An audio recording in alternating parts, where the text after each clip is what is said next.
Hello, everybody, and welcome to the Comedy Cellar Football Show with me, Dave Juskow. Also, the Contender app, the Contender with a K, offering live sports talk and never playing any commercials. Download it for your phone today. Welcome to Election Day in America, everybody. The first Tuesday of the month in November. It's nice to see everybody. In fact, it's November 2nd today. And of course, as you probably know, on November 12th is the big Enchantment Under the Sea dance. So get your tickets now because you're not going to want to miss it. You know who's performing? Marvin Berry. So you'll definitely want to, I hope people get that. Okay, thank you very much. That's November 12th, and Marty McFly goes back in time on the 5th. So that's coming up this Saturday to next Saturday. Remember, he spends a week there. So just, all right, what a great way to get started. No, it's been boy, this is what the World Series is tonight. There could be a winner. The stupid Braves might win, or the stupid Astros. Nobody really cares. I don't think anybody where we're going to, this is the Contender app only goes to Washington and Chicago. Those poor football teams. It's not helpful for a starter sports app to have your two teams not doing very well. It would be appreciative, I think, for everybody involved here at the Comedy Cellar Football Show and Contender if the Bears and the Washington football team could do a little bit better, okay? But speaking of better, Mike, I don't know whether you know, but Mike White from the New York Jets is the greatest football player of all time. I don't know whether you watched this weekend, but No. The Jets, this guy Mike White, I think they sold out of his jerseys this week.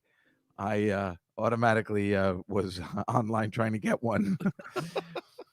If you were watching football this week, everybody, it was Halloween.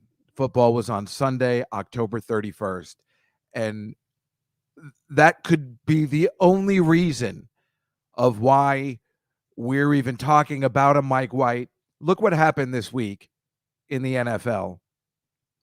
The backup quarterback for the New York Jets, Mike White, beat the very upstart, possible playoff, definitely playoff bound Cincinnati Bengals, who destroyed the Baltimore Ravens a week before.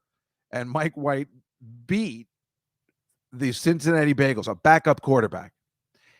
In New Orleans, the backup quarterback beat Tom Brady and the Tampa Bay Buccaneers. And in Minnesota, the backup quarterback for the Dallas Cowboys beat the Minnesota Vikings. It can only mean that everything was played on Halloween where things get all crazy. And I'm sure the Giants would have won had they used a backup and not played when the calendar changed to November 1st. That's where they messed up. They should have called the NFL and said, can we just play this game on Sunday with a backup quarterback? And they might have won. They might have won. How could you say otherwise? What a crazy week. It worked out well for me, Dave Juskow, because I had the Titans, and then apparently, I don't know, everybody was betting on the Colts, and I'm like, because I bet it on Thursday, and I'm like, what's going on? What did I miss? And they won in overtime, and I had the Cowboys. I didn't know Dak Prescott wasn't playing, and that was just, I got lucky because, again, what's that guy's name? His name is Cooper something or other, not Cup, but it's Cooper something. Cooper Rush. Yeah. And his parents were there and his wife was there. It was very emotional. I love that kind of scenes. But this Mike White, I mean, just if this guy wins when the Jets play the Colts on Thursday, they're going to build a statue at MetLife Stadium for this guy. That's how desperate the New York Jets are for this guy to be the second coming of Joe Namath. If he beats the Colts on Thursday night on a short week and national television, they're going to build that statue. And it'll be hilarious because it'll be a double whammy to Carson Wentz, who had a statue built of the other guy, of the backup that was playing for him on the Philadelphia Eagles when they won the Super Bowl, which is why Carson Wentz will never be in the right mindset to ever win anything. Because when your team when they build a statue for the backup guy on your own home turf, that's not going to give you any confidence anytime soon. So it's kind of funny that Carson Wentz was involved, that he might be involved again. So I'm going all in on the Jets today. The spread is ridiculous. We'll talk about that in the 7 o'clock hour. Let me tell you what's going on today. In a few minutes, we're going to bring the very beautiful and talented Amy Yasbeck on, who is going to talk about this is the time of year where she makes a push for you to know that her foundation, the John Ritter Foundation, which lets us know what unfortunately her husband died of, and she's trying to make awareness to everyone so nobody dies of that again, without being checked, so it's not misdiagnosed. So she's going to talk about that, and also she's really funny too, and adorable and cool. So we will see her in a few minutes. And then at 7 o'clock, the amazing comedian Tom Papa, one of the best comics in the country, for sure, hands down. And if you've ever get a chance to see him, it's a treat. He will be joining us at 7 and making the football picks. It almost seems like a waste to have Tom Papa making the football picks, but that's the way the show works. And he knows, and he was here last year, and he's a really good friend and a terrific guy as well. He's got oh my God, I haven't even had anything to drink. Netflix specials and books and podcasts and stuff, and we'll be talking to him at the 7 o'clock hour. But let's go back to football for a second. And, usually I use this time to talk about football and lots of other stuff.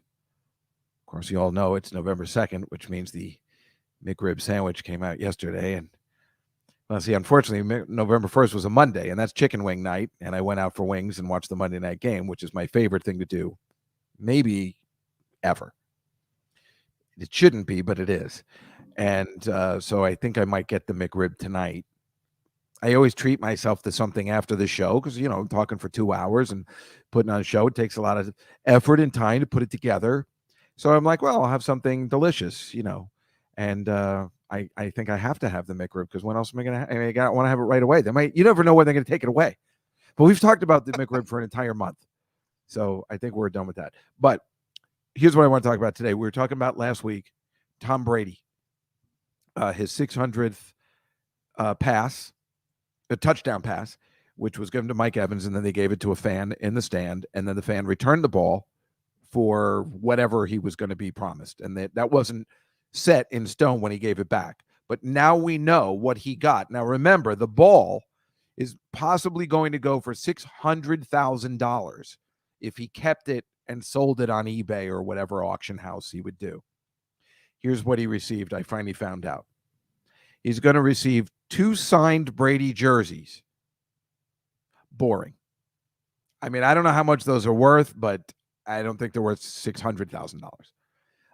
A helmet, another jersey autographed by Mike Evans. Who cares? And Mike Evans, remember, game-worn cleats, complete with smell. 1 pair of season tickets for the remainder of 2021 and all of 2022. That's pretty good. But I think he's also getting a Bitcoin, 1 Bitcoin, which is worth $60,000. So that's good.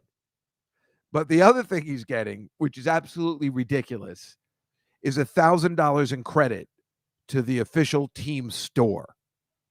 That's just stupid. He already caught the greatest gift you could ever have, or didn't caught, but he was gifted the greatest thing you could ever get at a store, which is a Tom Brady. Nobody's ever done a 600 touchdown pass before. So he's already had the greatest thing, and he gave it away, and now they're giving him $1,000. I looked at the store. There's nothing there I would ever want. But if I had $1,000 credit, Mike, can you show the picture of the chair? That's about $799, which is kind of worth it. That if you're going to buy that, if they think you're just going to go in and buy shirts and stuff, that ain't cool. But that doesn't look horrible. And then what's the other one? For the remaining, you can get the Tommy Bahama Buccaneer shirt if you want to look like a complete douchebag. You can, but with your remaining money, you can get that for $179 for that shirt. It's almost gone. Yeah, I know, right? That's what it says. Almost gone, right? Exactly, on the left-hand side. Almost gone. And the funny thing is, I purchase a lot of those kind of shirts. I used to get a lot of stuff at Tommy Bahama's. In fact, the reason why Amy and I are talking today is because we used to have a little fundraiser before marathon party at Tommy Bahama's in New York, which I, kind of worked at. So I was able to set up the thing, and it was nice. And I used to buy their clothing there because I used to get 50% off. But 50% off at Tommy Bahama's is like buying a shirt for a regular price anywhere else. But they make fat guy shirts like that one, and that's why I like it. And they make us look a little slimmer. So Tommy Bahama's isn't bad, but I'm just saying, if you give up a $600,000 ball for a Tommy Bahama shirt, it's kind of hilarious, actually, I guess. I guess, right? I don't know. When they say it's $1,000 for the store credit, that's just a stupid thing to say. Nobody wants $1,000 of store credit.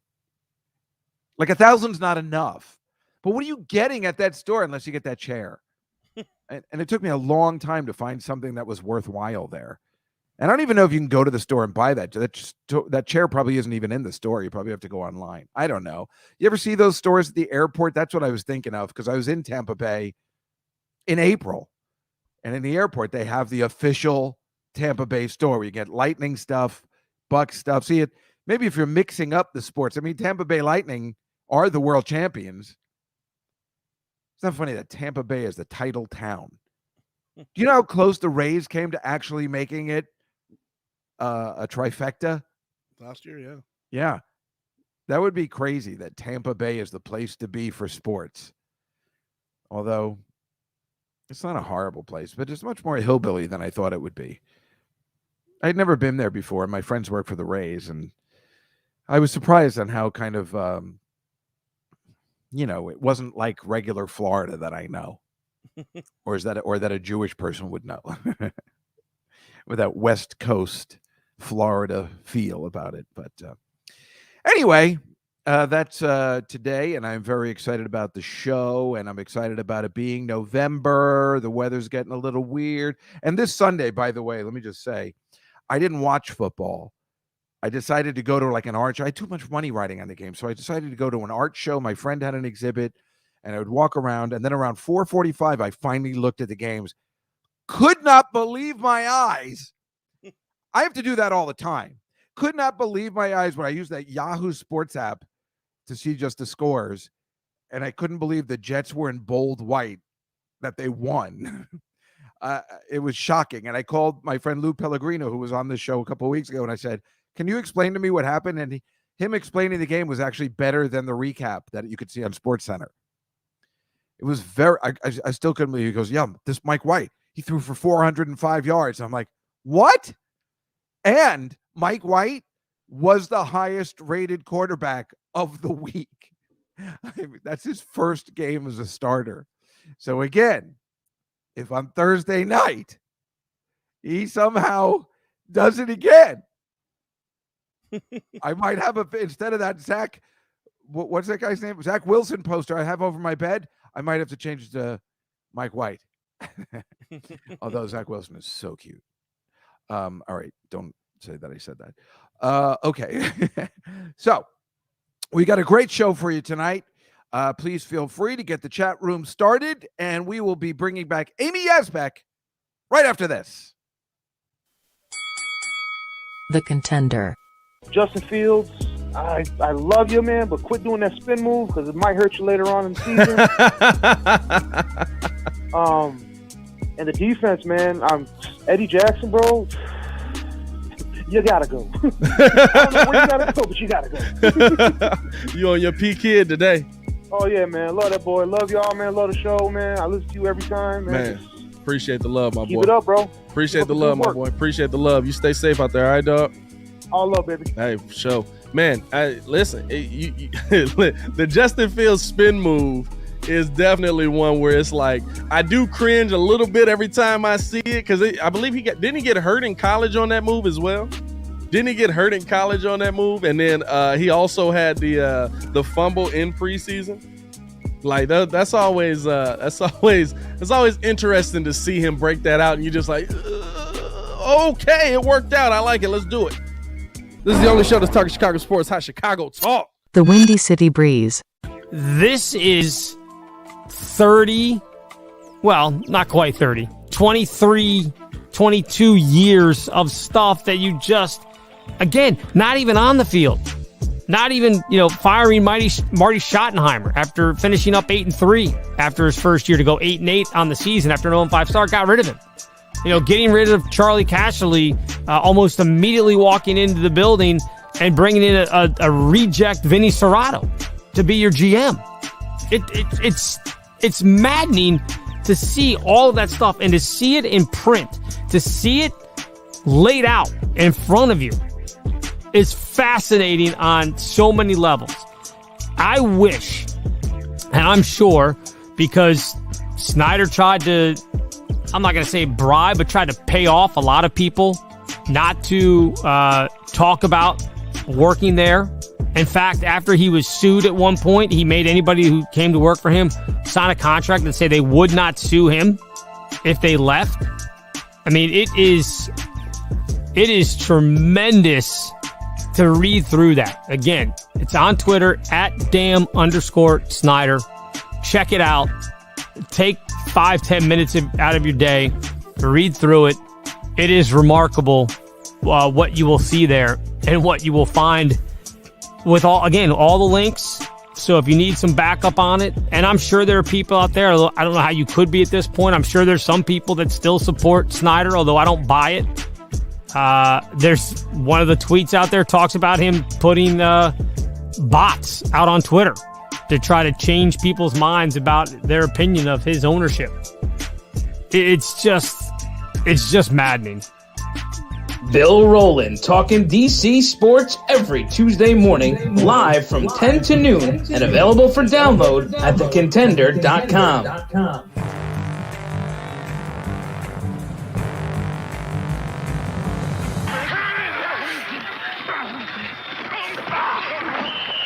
It's the Comedy Cellar Football Show with Dave Juskow on The Contender. Hello, everybody, and welcome back to the Comedy Cellar Football Show on the Contender app with a K. All right, let's get it going. She is an extremely talented actress who got to work with the great Mel Brooks multiple times, including the legendary Robin Hood Men in Tights movie, and for 3 seasons played Casey Chappell on the very successful television show Wings. She's also the founder of the John Ritter Foundation for Aortic Health, an organization which has already saved a countless number of lives by promoting knowledge of aortic aneurysms. Please welcome the very lovely Amy Yazbeck, everybody. Hello. Hello. You do look unbelievable. Unbelievable, like you think I'm using a filter? Or just Absolutely not. That is not what I said in any way, shape, or form. No, you're gorgeous. I don't think you're not allowed to say that anymore, but I have to. You can say whatever you want. Well, you can say whatever you want. Can I just say, every time you say Mike White, I hear Borat going, my wife. My wife. Mike White. Do you remember Sarah Silverman that's our mutual friend in common, telling everybody else. She told me once she went to Sacha Baron Cohen's house for Passover once, and as he was doing the Seder, everything he said just reminded Sarah, "Go, my wife." Actually, he goes, "My wife's going to bring the dinner," but he was not doing it. He wasn't doing it. It doesn't matter. It's part of him. It's part of it. Exactly. It was like it was the real Sasha baby. Exactly. It's kind of funny, but do you know that I'm from Cincinnati? Yes, I do. I was going to talk about that what in a second for some happened? reason. What do you mean? What happened? Oh, right. Oh, sorry. I don't know. Do you actually root for the Bengals? I root for them, and when I know they're on, I put them on kind of in the background. I get too anxious watching. I get like too worked up. Not even as a sports fan, just as someone with a lot of anxiety. No, I have the same problem. That's why I didn't watch this week. And then when I know when I'm speaking to my family on a Sunday or the odd Thursday or Monday or what, all the Sunday. football days, I kind of gauge, like, I don't call if the Bengals have lost because they are just butthurt for days. Well, that's why normally I never hear from anybody because I like the Jets. So, Right. but yesterday I heard from everybody, or Sunday I heard from everybody. I should have called you. Well, I didn't know. I would have felt bad. What, you shouldn't have called me. I mean, you were upset that day. So I wasn't upset. I was worried that my family was upset. I'm not worried. It's just how I, go through life. they're trying still to, great. They're still going to be great. We have Are somebody they? who's usually in the chat room named Marcy who loves that team. She lives in Go Marcy. Kentucky, and she's always rooting for the Bengals. So she'd probably elevate. You want to see my favorite thing? What is that? Burners. Vermont? Burners. Oh, Verner's. What is it? About Burners? Is it gin? No, never heard of it. Yes, you have. You haven't? No. Have you ever driven from the airport to Detroit? No. To the Why city would I and ever you go do by that? the Burners factory and it smells delicious because of all the barrels of Of what? What is it? Ginger ale. Oh, it's ginger ale. It looks delicious. It looks like cream soda. And you just drink it out of the Did you just say 64 ounce it looks like creosote? cream soda. Oh. Oh, there's Marcy. Who hates Kentucky? Oh, she's saying I hate Kentucky. She's right. Kentucky? Yeah, Marcy lives in Kentucky, so she roots for the Bengals. Right. it's Well, why close. does she hate Kentucky though? I hate Kentucky. Now you're gone. Why do you? Your camera's off for some reason. Oh, there. Now you no. Oh, there you are. I can't hear you now. Oh, you can't? Yeah, something happened with I your can't hear you now. your camera. Oh crap. Yeah, Hold that's all on, right. there's trouble. You looking Mike, what's for trouble? happening? Can you hear me? I can hear you, yes. She might have got like a text or something. Hold Oh, on. did you get a text? Oh, we can't tell. I would recommend leaving and coming back. And now? I can hear you. I can see you, but if you can't hear me. You. Hold on a second. Oh, here. How we do I can do put it? Live something. Can you Boop, write boop. that to her, Mike? In the chat. Bah, bah, bah. I mean, Should I can hear call you. back It's in? perfect. Yes. All right, good. Well, that's the show for today. And oh God, yeah. boomer alert. It's funny, I mean, I don't know how many times you got to tell people use a regular computer. Well, nobody has one. I'm the last person that has a desktop computer that's very reliable, that is plugged in to the server, no Wi-Fi nonsense. But right, like Mike said, if she gets a text, that could, I mean, I watch movies on my phone when I'm cooking, and when I get a text, it just stops. But you got to turn the notifications off. I can hear you. You're back. Everything's cool. Okay. Mike said you might have gotten a text, and that's what caused it. It or is, something. yes. I did. You got to turn the From my notifications neighbor, off. Grace. You know my building. I do. Do you know I'm 59 years old? Yeah. I look great. That's impossible. Not with this filter. And it's not a filter. And but in my building, I'm like the ingenue. What does that mean? It's like this is all. I'm the youngest widow here. Oh, that's what I thought. Right. I was going to say, There's when a I lot first. of older people here, and so that was Grace calling me because we were complaining to each other about the noise upstairs, and so now she's texting. Oh. It's a whole thing. I have a whole life. Oh, well, I figured you did, but I understand what you're saying. When I first moved into the building I've lived here 21 years, I was the youngest person. Now I am the oldest person. But there are a couple of older people that I take care of here that are like in 85 or 90. And and in fact, Sarah and I had lunch. Sarah and I had lunch on Monday at a place, and I said, "Oh, that's my friend from the building." And she's that's your friend because she's 90. And I'm like, yeah, and that's her daughter. And I guess the daughter didn't recognize me from when we met once before. So when we were eating, she came over and she goes, "I just want to say how helpful you've been to my mother, and I really appreciate it." And Sarah goes, "This guy? You talking? Are you sure you're said the same thing?"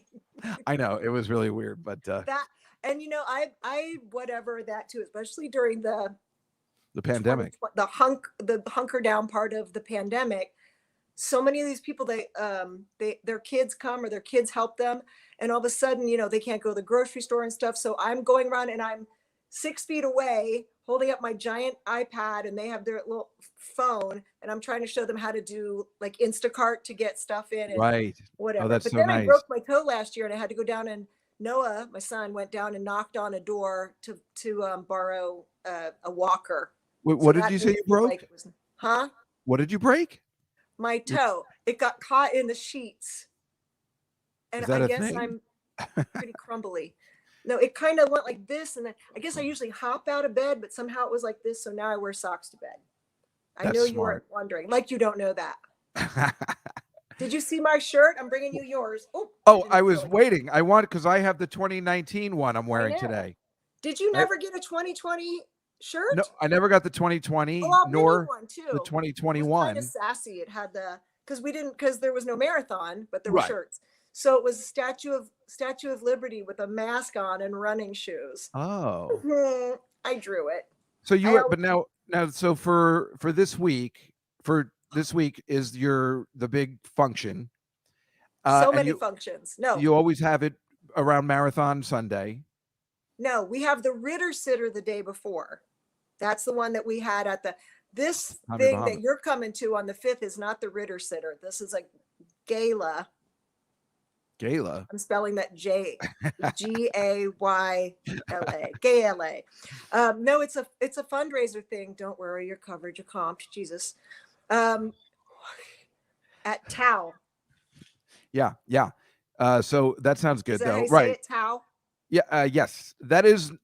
So it's different than the one we were doing at Tommy Bahamas, which was the one with at Tommy Bahama.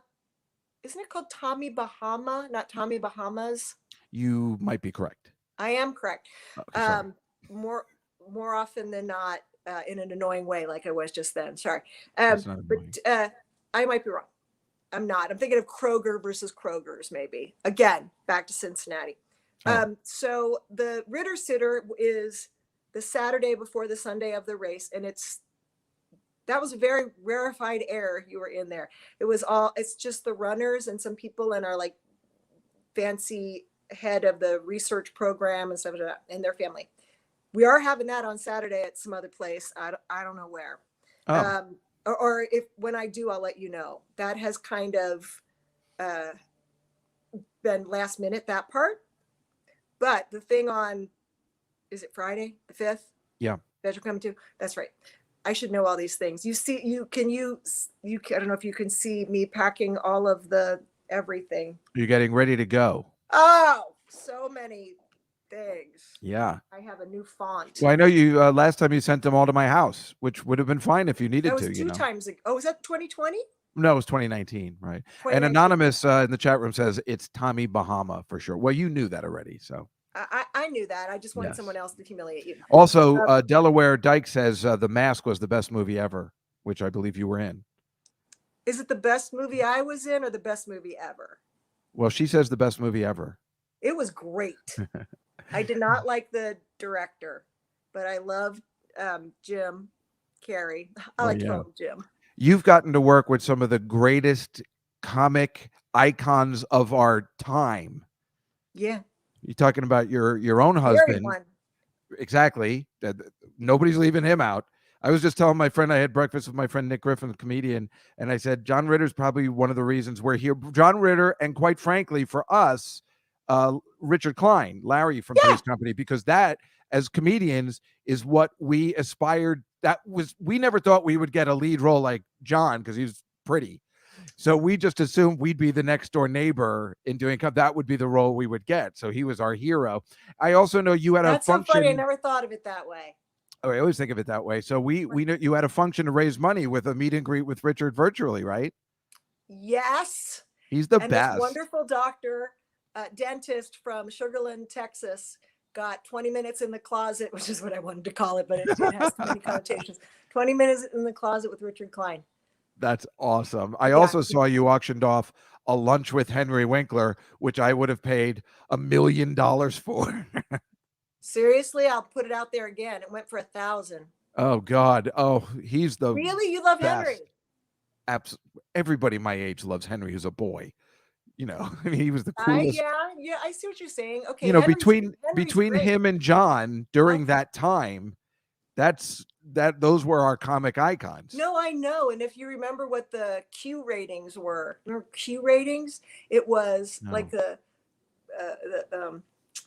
what do you call it? Like the recognizability. It would come out and it was like Q ratings. And I have like this old list, which is so funny, with Barbara Mandrell and it's like it's Henry and John, like first and second. Like absolutely. Henry, John, and again for me, Lee Majors as well. But other than that, I met Lee Majors. He was very nice. I mean, you like him? Yes. Why you say it like that? You like him? Have you seen him Maybe. lately? No, he doesn't look as good, I guess. Well, he looks like a I think he's 90. He was my 599 million. What? He was my absolute hero, not just the $6 million so man, but the sweet. Fall Guy as well. I mean, come on. I forgot about Fall Guy. Yeah, who was the lady? The Heather woman? Thomas. Yes, of course. Yes, of course. I'm so sorry. Heather Thomas. I know. I said it's because we were talking about her the other day. It's crinkled with jizz. Gross. And it was on the ceiling. Meanwhile, it's funny. I was looking on your thing. It's so funny on your Instagram and you've had things for, I guess, fundraising with Steven Weber, of course, who you know very well. We did one. It was the same guy, the same dentist bought it. Oh, Sarah, of course, Silverman, Bob Saget. These are all our friends. Which is sell. Oh, really? I'm surprised. He's such a sweetheart. It's going to sell in New York. We have it on the thing for New York. He's so funny and he's so cool. I know his daughters, like his actual daughters, not the TV daughters. No, I know. They're so sweet. Bob is one of my favorite people in the world. Yeah. We did a quantum leap together. But really? The deal is this: the auction that we had for Aortic Dissection Awareness Week, which was in September, it was hard to get that out there. Where these things really sell are when you're in a room like we're going to be, and there's the silent auction, right? And people are there, and they have to show off, oh yeah, watch this. Oh, you're Bob Saget. I love Bob Saget, but drink money for the foundation, save lives. That's the plan. Sure. No, I've seen it on Friends when Joey bought that yacht. Oh God, don't reference Friends stuff. I feel so dumb because I missed a bunch of them. That's all right. No, Okay, you'll catch me up. I'm not worried. But it's funny on that Instagram, there's always some girl wrote, "Could you please ask Jamie Lee Curtis to follow me?" They wrote that to me? Yes. Why? Okay. Sure. I know. It was the strangest thing. I saw it and I saw the Richard thing, and in the Richard Instagram post, it just has some girl saying, "Can you please ask? I'm a big fan. I understand if you don't want to ask." And I'm like, where is she going with this? Why Jamie Lee Curtis in this? She knows I know Jamie Lee Curtis. Do you? Yes. So there was a show called Anything But Love. Yes, with Richard Lewis. Produced by John Ritter. Is that right? Yes. She played the role of Hannah. I can't say one word to Richard, and I did a movie with them and stuff. But when he's like, "Oh, I loved John," he gets very She played the role of Hannah. Spilky. She did, but Richard gets so spilky because John kind of fought for him with ABC to get him on there. My light has changed. Hold on a second. Enjoy my house. Let me see what's going on here. Well, we didn't notice anything. If it's any consolation. Well, she's pretty and a little cuckoo. Now it's really weird. Oh, who cares? Well, I didn't. There was no change before you got up. But because there's the balcony and the sun is setting. I was just talking 2 weeks ago about Jamie Lee Curtis and how cool she is. I don't know her at all, and I love the fact that she loves doing the Halloweens. She doesn't care because she already proved herself. So it's beautiful. So just do as many as you want because she's kick-ass cool. Yeah, she is very, very cool. And John told me that he was kind of intimidated by her and her husband because of how super, super duper cool they were, effortlessly cool. And that he always felt like he was but she loved John. She loved him and appreciated, him. But did you ever meet somebody that didn't like John? I mean, he was that kind of guy, wasn't he? That everybody loved. He was like John Candy. Didn't like him? Yeah. I've witnessed, people what a clown, and physical humor is the lowest form of whatever, but not. It's all jealousy. I've met people who didn't appreciate him as an actor, but not a person who didn't like him as sure. I'm sure he got into fights, but he could always charm his way into having you like him. He certainly could. All right. Sarah loved him. Sarah met him. Yeah, of course she loved him. I mean, we all loved. Any comedian worshipped John Ritter because of his charmingness and his physical comedy. Again, sometimes when a handsome fella like that is able to He be would have so never funny. ever let anyone get away with calling him handsome. Yeah, but it's not. It wasn't He did not. normal. He was straight down the middle, white dude. But I don't think he ever thought of himself as like a handsome guy. But he was this far away from being. But you know how the comedy icons that he possibly got his slapstick from, if you're talking about your heroes from the movies and stuff, the Laurel and Hardy, Abbott Costello, these are not handsome. John never felt like he was as handsome as Jerry Lewis was sure that he was. Good way to put it. Jesus Christ. But Boy, he didn't that have guy. the complex of working with Dean Martin, who was a heartthrob. Right. So there was no, Good point. So many good points now that I got my sound working. All right, good. Now that I'm going to share my screen, I do this with people, and I know you don't know anything about football, but I'm glad that you do like the Bengals because I do this with my my guests that don't know football. Let's see if I have the right one. Wait, is this the one with all the little things? Then I have to guess who's going to win? Yes, but it's only 5. But I told you, tell me if you're going to do that, and I would have researched it. Oh, you don't have to, lightning and shit. It's not necessary to research. It's let me see where I am here. Okay, so you can see it, right? Versus the Bengals? It is. There are enemies because it's like Cain and Abel because they're both the sons of Paul Brown. I handpicked ones that meant something to you. So yes, I have the Browns and the Bengals, knowing full well you were from, I believe, Blue Ash, Ohio. Is that correct? Oh my God! Yeah. Well, I try and do research. So the Bengals are favored by 2.5 points over the Browns. I assume you are not picking the Browns. No, I'm not picking the Browns, and I don't know what the points and stuff means. I'm not like that. Right. It's exactly. Although my niece has me roped into Bengal Squares, which is at $50 at the beginning of the season, and then it's like a whole thing. And I just say, tell me if I win. Yeah, I know those boxes. I play them very well out of Staten Island. Oh. Then I have the Cowboys for your father-in-law, Mm-hmm. the lovely Tex Ritter. Mm-hmm. So I picked the Cowboys over the Broncos. The Cowboys are favored by 10 points, but it doesn't matter. You just remember the people that know nothing about football. 2 weeks ago, we had this girl, Keanu, on, and she got everyone right, and she knows nothing. So well, that's lucky. the gag. Yeah. Okay. I picked the star. That's the Cowboys. Yeah. Your in-laws will be happy. Why? Are you not happy? No, I don't care. Okay. You did the right thing. And then there's the eyebrows versus the birds. That is the Los Angeles Chargers. I know. I like to pretend it's Donald Trump's eyebrow versus the birds. Everybody always says that, right? Versus the Philadelphia Eagles. I know about the Eagles. So who do you like in that one? Los Angeles, right? Because I live in Los Angeles. That's what I figured. I was just saying. And that's the Tony Shalhoubs against the Kansas City Chiefs. He loves Green Bay? Yes. He does? Mm-hmm. He's a cheesehead. See, I know enough. You do. Well, I just put that game in because that, I think, is like the game of the week. But we're going Green Bay. We're going to Tony Shalhoub's pick, right? Yeah. Excellent. And then what's that? The Teslas? No, it's the Tennessee Titans because I think Tex moved to Tennessee in Nashville.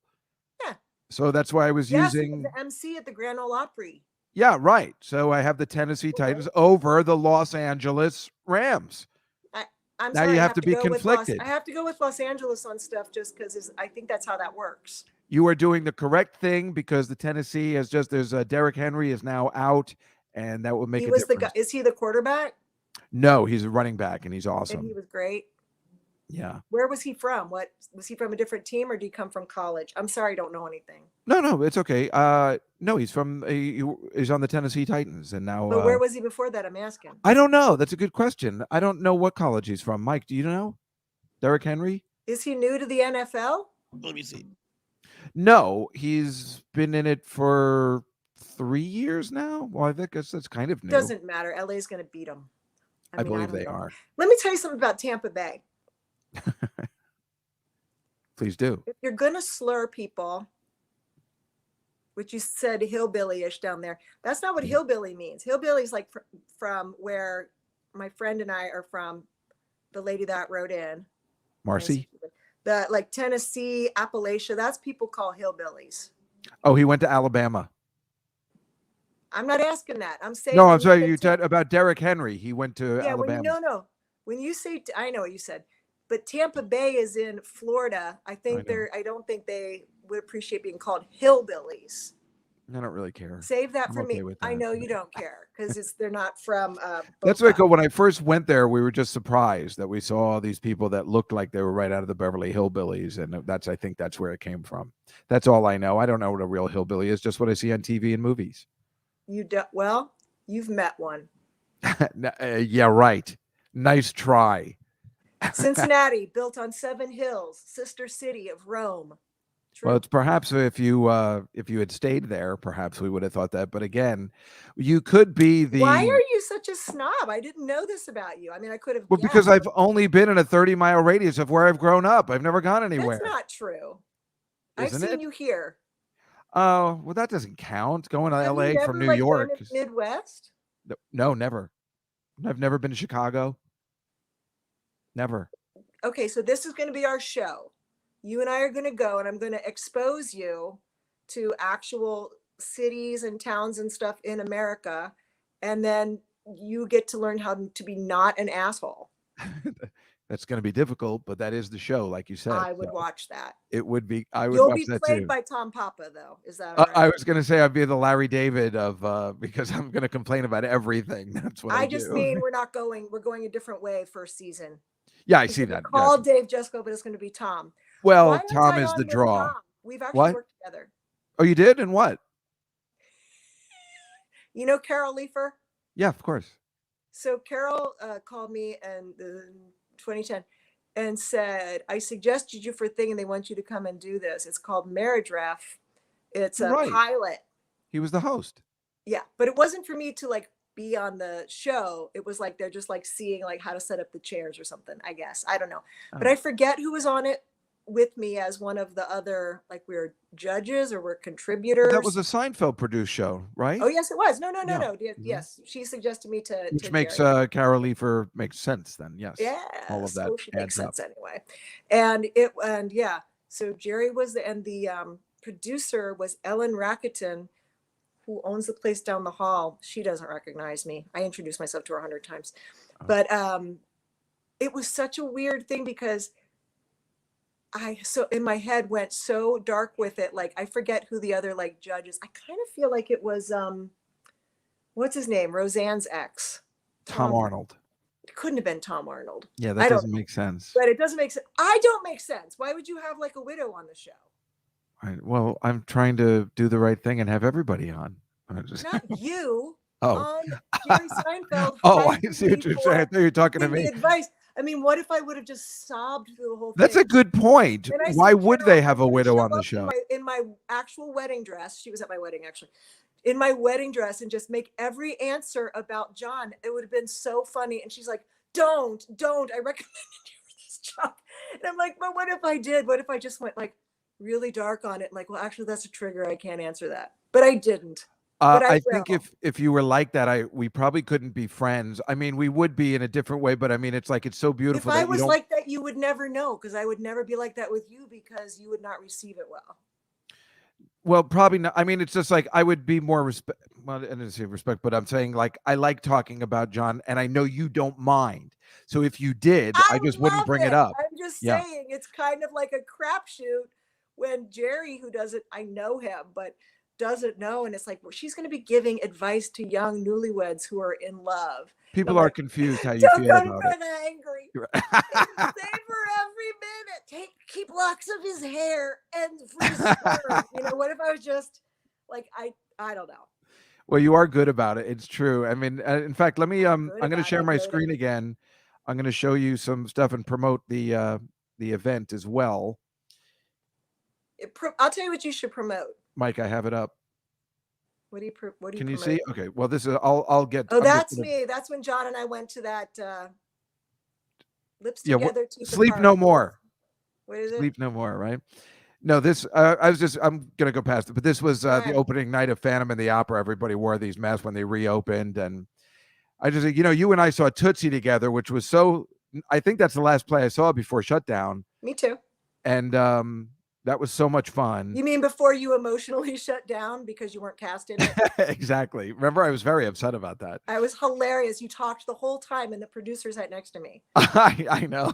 Well, remember how angry then he was yeah, going to you're leave. like, well, he doesn't really have very many lines. It's not the part that I thought was going to be. Second act opens with the character that you're going to do, be like, like this giant thing. You're just like, I know, but remember, we were sitting next to the writer, and he was going to leave in the second act because he can't take it. Like he feels like but then the woman who sat us said, "No, if you leave, then this cast is going to know." Right. Yeah. So, and David said, my cousin David Yazbeck, who's a composer, said that he usually like walks back in the back, like back and forth. Yeah. Oh, exactly. look, there you are. You look so great in that black tank. Well, yeah, this is the New York City Marathon, which I hate because it goes right by my house and it's really annoying. You'll be fine. One day, stop. Well, this is what they did yesterday. It's insane what they do in my neighborhood now, and I'm just sick of it. Sick of it, I tell you. But so here's what I wanted to tell you. You do.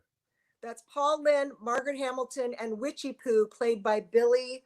I can't remember. But she was on my favorite show. Was it Lidsville? She was on Lidsville as the genie, but she was as Witchy Poo and HR Puffin HR Puffin stuff. So this is the Paul Lynde Halloween special. Right. Okay. So, and this was, it came out in 1976, and I watch it every Halloween. It's hilarious because it stars Kiss, the band. Look at the treasure trail there. Isn't that amazing, right? Yeah, look, right. Paul Stanley wearing all of that, nice. Wearing nothing. So it's great. How did Paul contain himself? Not Paul Stanley. Yeah, he didn't. Sorry. Wait, what did he say? He said 4 kisses on the first date.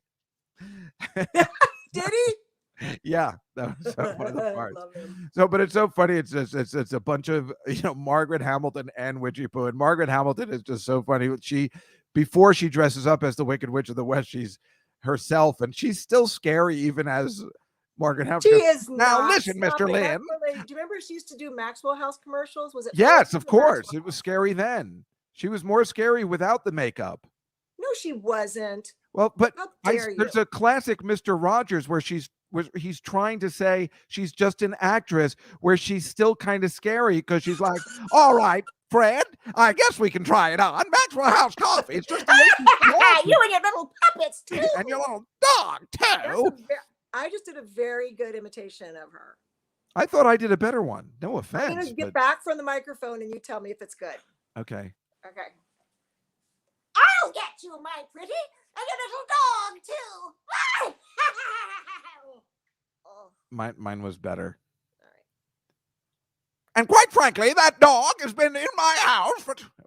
No, that wasn't good. She says that dog. Quite frankly, the dog's been in my house. Well, I don't know. I got confused, but I auditioned for Hamilton, but because I thought it was about Margaret Hamilton, it turns out it is not. How'd that go? Not well. So okay, so I just found I didn't know about this. This is the John Ritter comedy special, and I'm looking at Vincent Price is in it. So why am I watching the Paul Lynde Halloween special when I could be watching this? Look, he looks like he's dressed up as the Wolfman, and Vincent Price is in it. This is my new Halloween special I'm going to watch. Should be watching this. Yeah, and here's the ad for it back in the day with Joyce DeWitt, David Doyle, all the ABC stars. So you've seen it? David Doyle, that's Charlie from Charlie's Angels, right? No, it's Bosley. Oh, that's what I meant. Yes. Yeah, Bosley, who's like the Wrangler. I always thought he was actually probably also Charlie, because they never met Charlie. And even though his voice was on the phone at the same time, I thought that would be cool if he actually was. Nah. I'm trying to ruin your childhood. John Forsythe was the voice, and that just made more sense. Wait, I thought I just did my Paul Lynde impersonation, Marcy. Because I love the John Ritter Halloween special instead.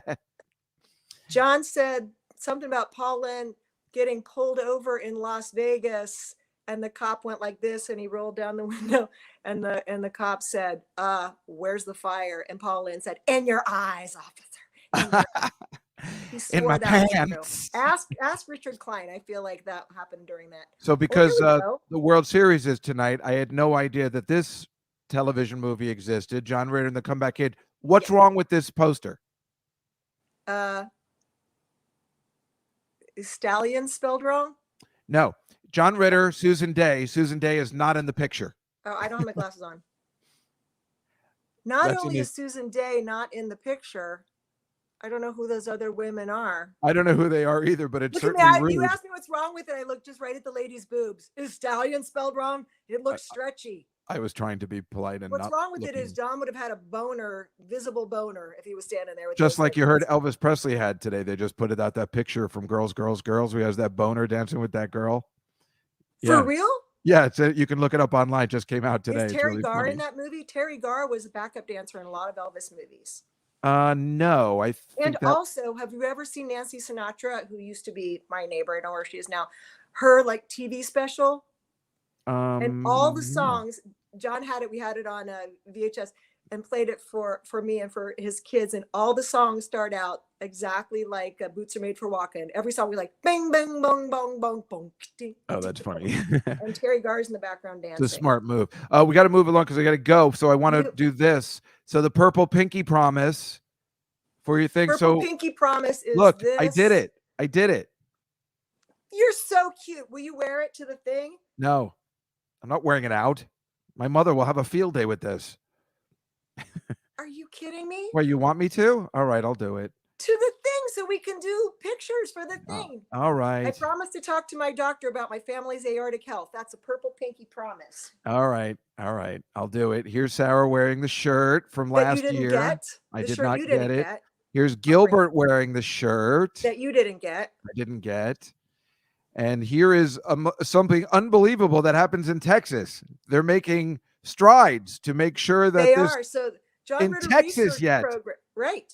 John Ritter research program is something that the John Ritter Foundation for Aortic Health, we fund, and their main researcher, Dr. Diana Milowitz, is in the world of female genetic. doctor?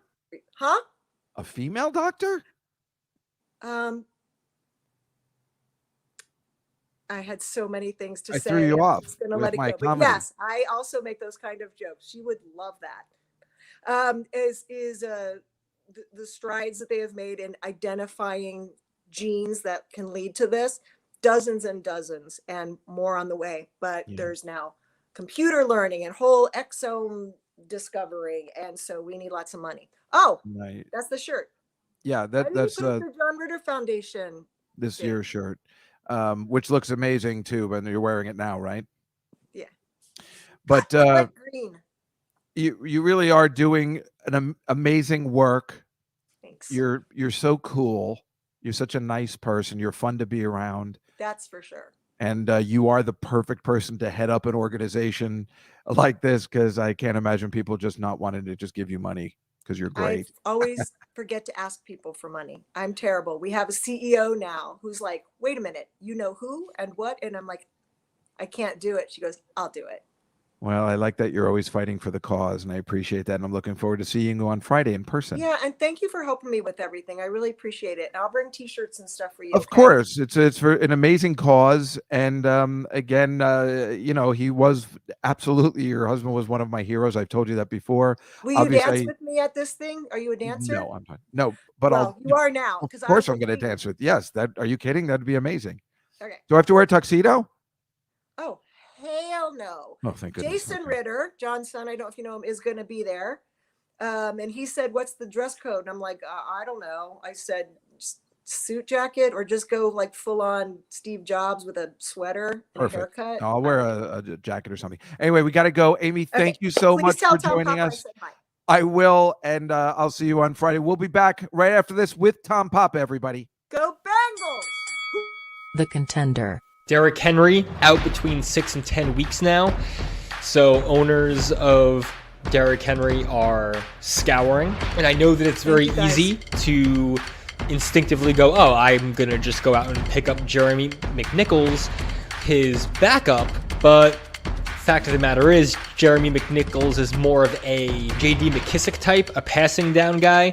And the Titans have gone out and signed Adrian Peterson to the practice squad. Estimations look like he's going to start getting 12 to 14 carries a game immediately. I mean, they really have nowhere else to turn. Obviously, Adrian Peterson will serve as the early down back and try to take on that workhorse role. And obviously, AP is the ageless wonder, but at this age, you just can't deny he's not Derrick Henry. So what's going to happen? I think that we're going to see a lot more rushing from Ryan Tannehill, who even when Henry is healthy, Tannehill has shown that he does have some ability to run the ball, especially when catching defenses off guard. Go with your gut, the show that talks fantasy football on The Contender. But by and large, you appreciate the people who are your fans. By and large, you embrace those people. And it seems to me like the modern athlete, and I don't know for sure if it's an outcropping of social media and the closeness that comes between fans and players, while at the same time these players are kind of different level of celebrity and fame and earnings by and large. They're really, really big stars that are cut off from the rest of society once they reach that level of notoriety and achievement and compensation. So it's hard for them to, associate, I guess, with the common person. And yet that person's fanaticism and just desperate need to see your team win, that's what drives revenue in sports, basically. James Flippin talking football. Contending football every Sunday. You're moving forward. You want to change the Chicago Bears? You want to change the mentality? Are the Bears always going to be a defensive city? Is Chicago going to be? Yes. Do you want to change that mentality? Or you want to change what your team is? You fix this off. You build your offense. You go get him another weapon. Look at him. Because you're probably losing A-Rob. Look. Oh, he's done. You're probably losing A-Rob. So you go find Justin Fields another wide receiving weapon. Look at how we're structured. I think you mentioned this last time. We have a lot of young pieces that are under contract that we can that have potential, a lot of good potential. Yep. A good GM is not going to give away that talent on those type of contracts. We're not giving up Herbert. I know people say we could trade for him high. You're not giving up that contract. He's value-wise, he's probably the most valuable piece in the NFL. You're going to give up Monty before you give up Herbert. Absolutely. You're going to give up Monty before you give up Herbert. And well, it'll come down to what he wants. It'll come down to if he wants to be a Bear. Listen, we're going to pay him at some point, but we want to pay you. We're going to pay you like we should pay a running back, not like you're one of the greatest running backs in the NFL, and we got this dude back here. So if you don't want to be here, value per production. Yes, Herbert is top 10 within the NFL. Yes. Top 3 depending on how you rank it. Yes, he's definitely top 2 within running backs, just based off of what his contract is and what he produces. I mean, and I'm a numbers guy, and we see this every year. You know what I'm saying? Even if Monty don't want to be here, guess what we're gonna do? We're gonna go draft another running back in the 5th round, not in the 6th round, because apparently Ryan Pace just be like, yeah, I'm not using that pick. It's the only ones I'm good at, but let me just trade that for Jakeem Grant. Pat the Designer and the Windy City Breeze, live every Wednesday night from 5 to 7 and available for download on The Contender.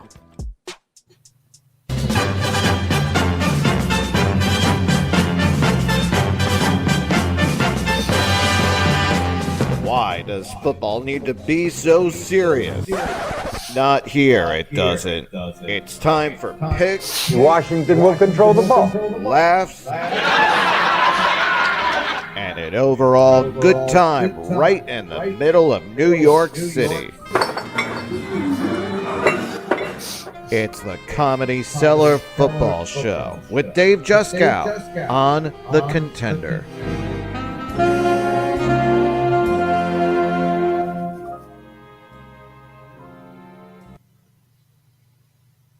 Hello, everybody. Welcome back to the Comedy Cellar Football Show for the second hour and the Contender app, the Contender with a K, offering live sports talk, never playing any commercials, the Contender with a K. Well, that was fun. She is really cool, Amy Yasbeck, and that organization does a lot of good. And I guess I've been involved with it for a long time, and it's obviously my pleasure, except that I really can't stand the marathon. It just because, again, we talked about this last week. When the workers on McDonald's go on strike during the return of the McRib, that affects me, Dave. Just now, look, I have I can't take it off. I painted my finger down. I don't want to show my hands anymore. And when I did it, I bought a thing of purple nail polish today, and I went to the store and I'm like, "Is this nail polish?" To the guy, I couldn't find a female employee, and I'm like, "Is this nail polish?" He's like, "Yeah." And I'm like, "Is this purple? Is this the right color?" And he's like, "I don't know." And I'm like, "All right, but this nail polish, right? It's not eyeliner, so at least I guess I looked like a man when I was buying it. I guess it could have been for my wife." But now I guess I got to paint it on Friday too. Meanwhile, I forgot to do it, and during the commercial break, I put a glob on, so it really did not come off well. But I do have nail polish remover at home because you never know when you're going to need that. Let's look at last week's picks, Mike. If you'd be so kind to put them up on the screen. I again did very well, but the audience, the chat room, going 9-6, beating me. Only going 8-7. Wayne only went 6-9. Mike, you only went 6-9. It is not cool. I'm still beating the guest and Mike by a little bit. I was so mad at that Thursday night game. Those stupid Cardinals and the Packers. I mean, I loved the Packers, and yet I don't know what I was thinking. They couldn't score a touchdown. It was so frustrating. The Jets one, I even picked against against the Jets. I mean, why would? Because I said if I pick the Bengals and the Jets win, I'm happy either way. I was very upset about that. The next three were obviously. I can't believe I picked the Lions. The chat room knew the Eagles beat the crap out of them. It's an embarrassing pick. What? Right? Yep. And then the Chicago one is just as embarrassing. The Falcons, again, stop picking them. They always lose it by half a point. It's awful. I'm an idiot. I'm never picking the Falcons again. I refuse to go with Jacksonville ever. Right. Oh, did I go with Jacksonville? I didn't. No, we all went the Falcons. So. No, Jacksonville. Florida. Sorry. Oh, right. So we went Seattle, right. And then we all picked the Chargers, and we all picked the Bucks. Why wouldn't we? We all picked Dallas because we thought Dak Prescott was playing on Tuesday. And then I was the only one who picked the Giants. All right, I'm sorry. You can take it off. So we're doing okay, but we're not doing great. We need to really pick up our picks and really get down to business there. But I like a lot of games this week, and I'm feeling really good about what happened last week. But for now, why don't we bring in our next guest, because he is really terrific. And let me tell you something. The fact that he's taking time to do this is a goddamn miracle because he's really busy. You can hear him every day at 5 p.m. on the Sirius XM radio program, What a Joke, with Papa and Fortune. He put out a book and a companion Netflix special last year. Nobody ever does that. Entitled, You're Doing Great and Other Reasons to Stay Alive. They might do one or the other, but they don't do both. And mostly, you can see him doing what he does best, stand-up comedy, live in Chico, California, at the El Rey Theater, and Thursday, that's Thursday, November 4th, and Friday, November 5th, in Modesto, California, at the Gallo Center for the Arts. Please welcome our good friend, Tom Papa, everybody. Dave. Hello, Mr. T. Good to see you. It's nice to see you, too. I always love your background. Thank you. It really is nice to see you. I'm sorry I bothered you so much today. I just... I have an Android phone, and I'm never sure if anybody gets my texts. I totally understand. It happens a lot. Forgive me for not responding to the first 5 messages. Yes, sorry about that. But it's so nice to see you, and I'm glad you're playing live again. I think sometimes with you, because you have so many different things going on, I feel like you're going to forget about doing stand-up. Even though that is your... I just did this. Yeah, I just did this thing, which took me... I was really busy filming this thing, and then and I kept my stand-up dates. I'm like, I had to be in the deal. I'm not canceling my dates. And then after doing like 3 weeks of working all week and then running out in the weekend and like flying to the East Coast, doing stand-up, flying back, I'm like, you know what? Next time, maybe I don't do the stand-up.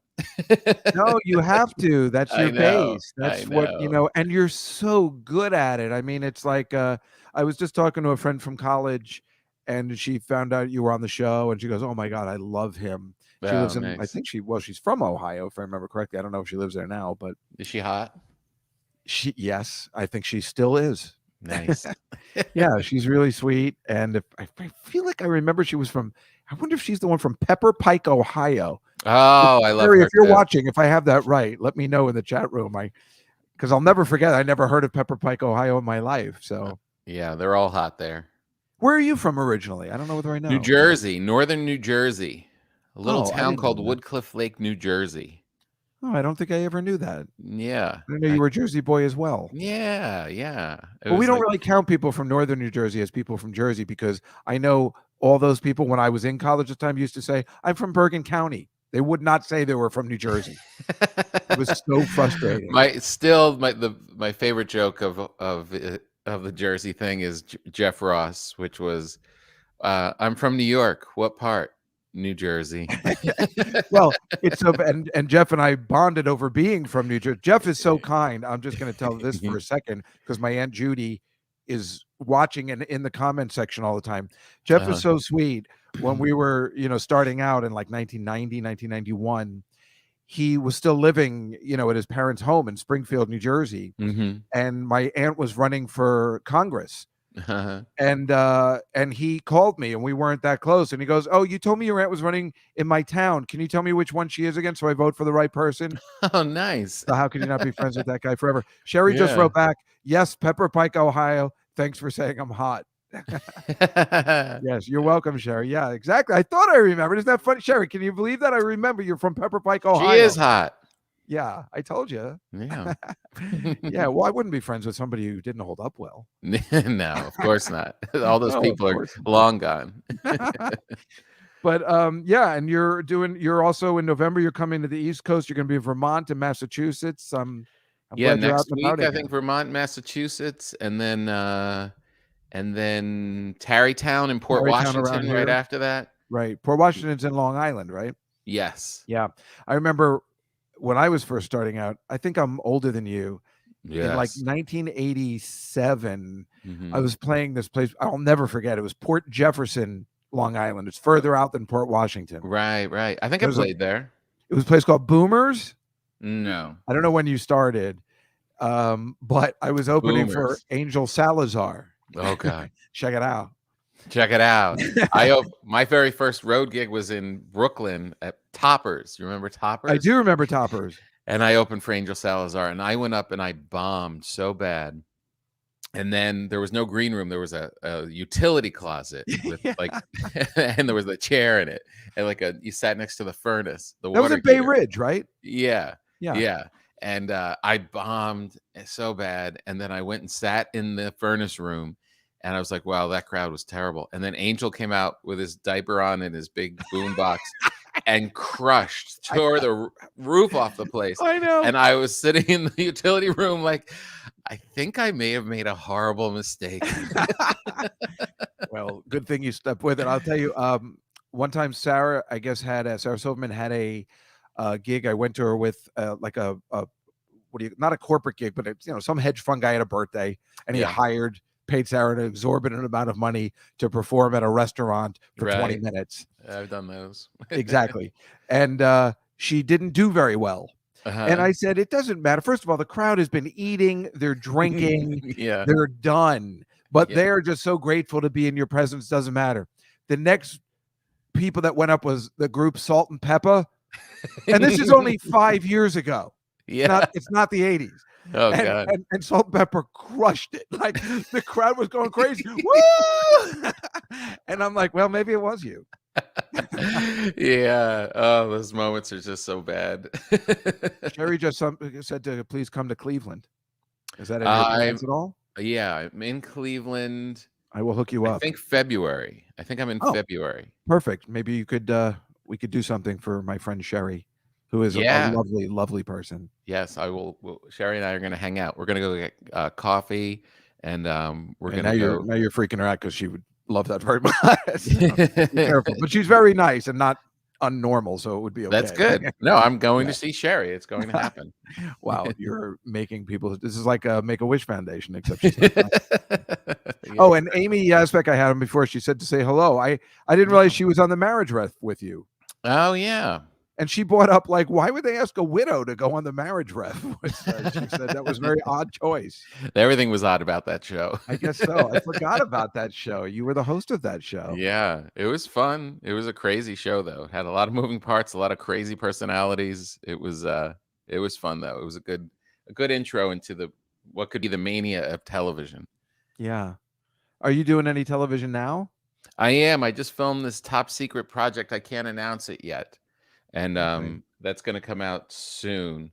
Meanwhile, I know you have the Breaking Bread show, which I guess I don't know why I didn't know this, but I didn't know it was just a regular podcast. I thought it was a cooking show. I thought for some reason you actually had I do on YouTube. I do post. People wanted to know how I bake sourdough bread, so I posted videos of teaching people how to make sourdough bread. But when I saw the podcast, it's a serious podcast. I mean, you do serve bread in it, but yeah, the podcast is about sitting with people and like joining, the act of breaking bread and sitting and right. I just saw you had Ricky Velez on, who has the HBO special, and Ricky is so funny because I opened for Artie Lang in Atlantic City about 4 or 5 years ago, and got booed off stage.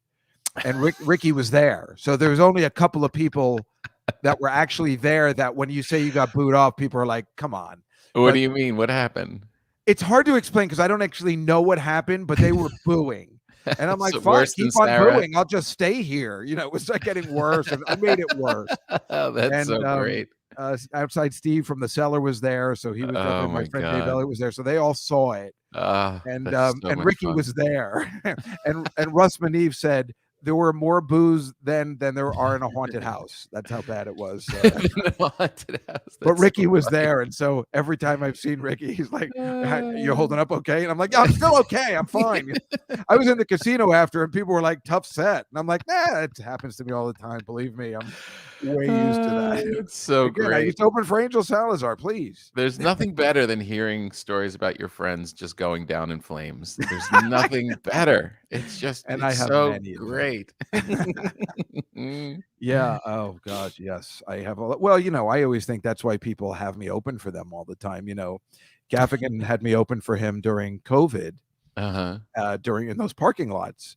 And everybody's in their cars. And he's like, well, here's a guy that just runs through his material. He doesn't care if people are laughing or not. It's perfect. So meanwhile, I remember he was laughing so hard because I could picture him and Marino. They were just staring at me while I was on stage. They're like, look at the good time he's having. You don't even know if anybody's laughing. Look how happy he is.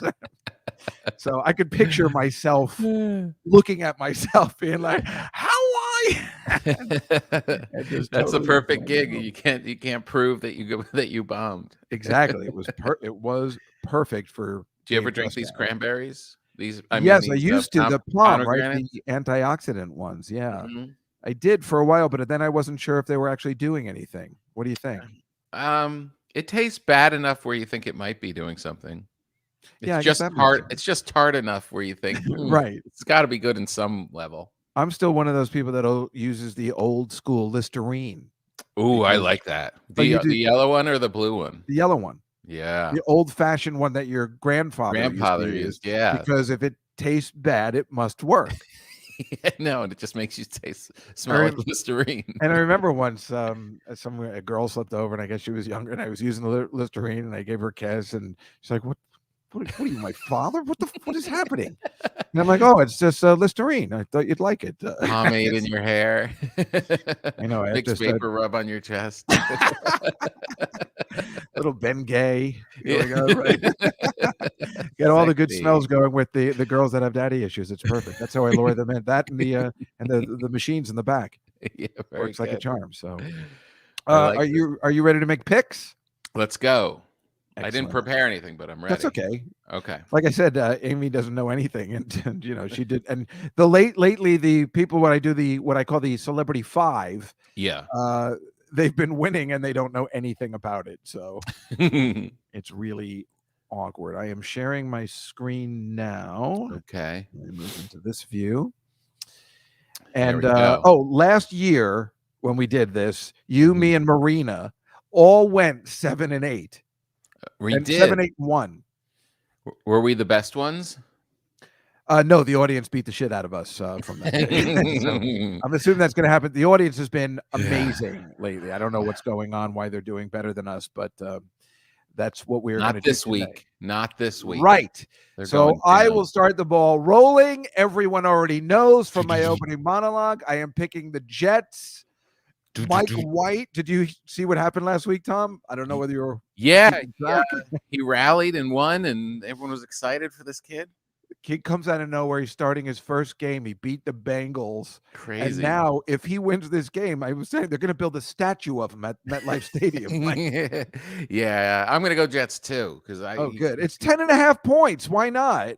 Why not? Because they're going to lose by 14. But we have to stick. We have to stick with the home team. We're doing the right thing. Mike, what do you think?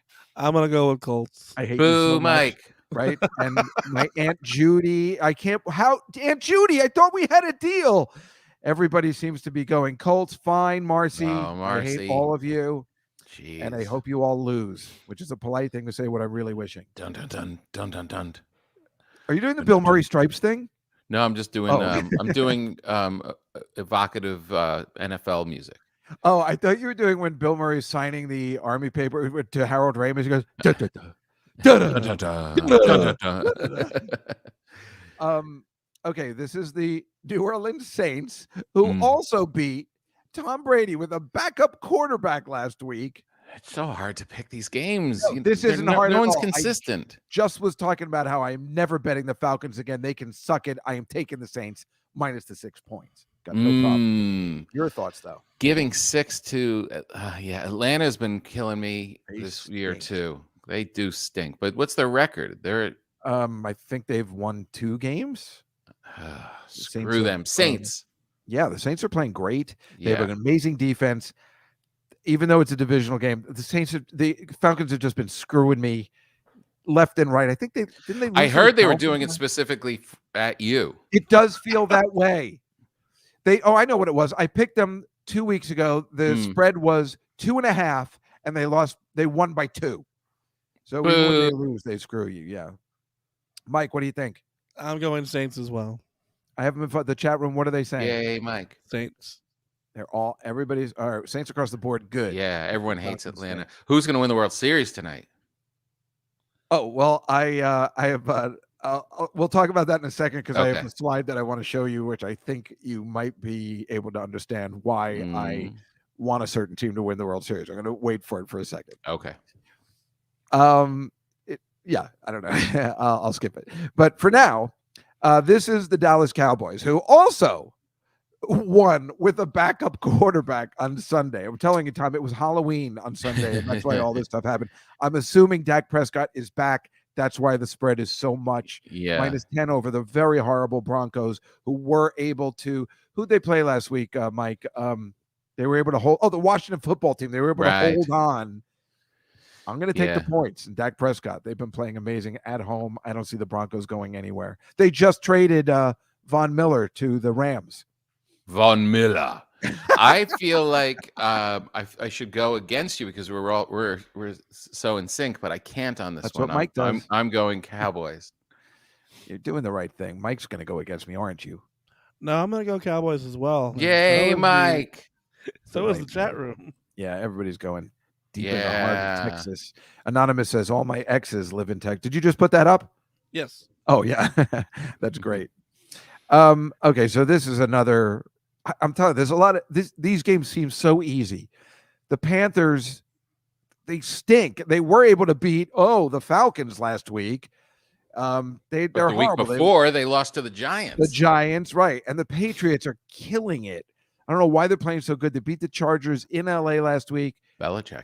Do you think it's a letdown game? No, I got to take the Patriots, and I hate taking the Patriots. God, I hate doing everything you're doing, but I'm going Patriots too. I don't know how you can't unless they have a letdown because they played so well against the Chargers. But the Panthers, Sam Darnold, they know they're how to not the play kind him. of team that has letdowns. Belichick doesn't let letdowns. You're so right. Carolina's 4-4, I think. Now they are. They just won their first game after winning the first 3, then losing 4. Mike, what do you think? I'm gonna go with the Panthers just to mix it up on the board. Boo, Mike. See? And what is the chat room saying? It looks like they're They're going Panthers also. They're going Panthers. I Judith. see a bunch of Patriots, but No, it's all 2-1. Well, the chat room is always right, so I don't know. Maybe I should. Well, I'll tell you what. I won't bet actual money on that game. And this is so confusing. Baltimore just got the shit kicked out of them by the Bengals, and then the Bengals lose to the Jets. Mm-hmm. The Vikings lose to a backup quarterback in Dallas. I don't know how do the Ravens do off a bye. I don't know. They're favored by 5.5. That's a lot of points. The Vikings aren't horrible. I had all week when I saw the spreads. I was going to take. You know what? I'm going to take the Vikings. I don't know what plus the points. I'm going with the well-rested Ravens. That's probably the way to go. I just made a game time decision. I was going to understand. It's Minnesota, Atlanta. These are teams you don't know what they are week to week. They're not right. You just kind of flip a coin. But I feel like they're rested up. I'm going to go with them. Yeah, Mike, what do you think? I think Ravens as well. Looks like the chat room. Yay, Mike. Too. Everybody likes Ravens. Mike's the best. And here's the one Amy just picked because she's from Cincinnati. So, and Marcy, our friend Marcy in the chat room, we're not going to bet against you no matter what the chat room says, Marcy. I want you to know. This is the Bengals against Cleveland. I think Baker Mayfield's playing, but he's a little hurt. This is a really tough one. Do you want to go first, Tom? Because I can't decide. I'm going Browns. Really? But Browns is still, they're they can end up hurting you. And this is about the time where they start to tank, right? During the year. I don't know. Last year they didn't. So but then who'd the Bengals lose to? The Jets, right? The Jets. Yeah. So I don't know what that means. Mike, what do you think? I think Browns as well.